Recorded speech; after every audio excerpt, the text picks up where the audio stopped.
એક જાહેરાત કરાવી. આવતીકાલે સવારે રાજમહેલનો દરવાજો નગરના તમામ લોકો માટે ખોલવામાં આવશે. મહેલમાં પ્રવેશીને લોકો જે વસ્તુ પર પોતાનો હાથ મૂકશે એ વસ્તુ એને ભેટ તરીકે આપી દેવામાં આવશે.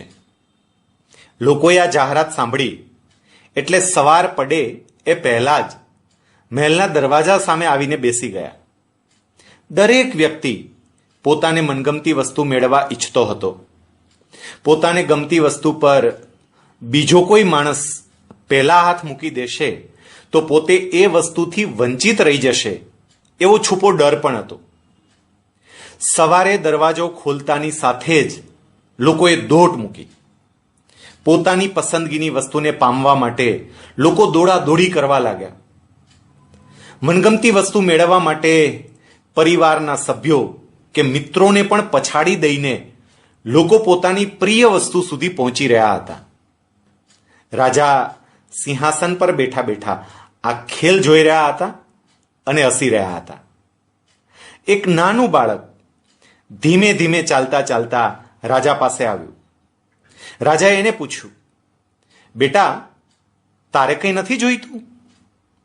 બાળક જવાબ આપવાને બદલે છેક રાજા સુધી પહોંચી ગયો અને રાજાના માથા પર પોતાનો હાથ મૂકીને કહ્યું, મારે તો તમે જોઈએ છે.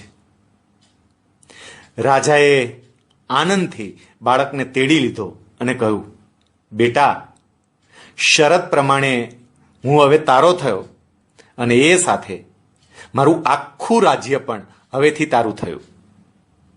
મિત્રો, જેવી રીતે રાજાએ નગરજનોને એક તક આપી એવી રીતે ભગવાન પણ આપણને સૌને એક તક આપે છે.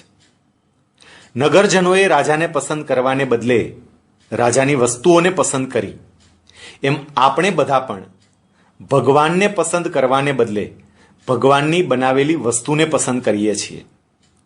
પણ એ વિચારતા જ નથી કે એક વખત ભગવાનને આપણા કરી લઈએ તો એની બનાવેલી બધી વસ્તુ આપણી જ છે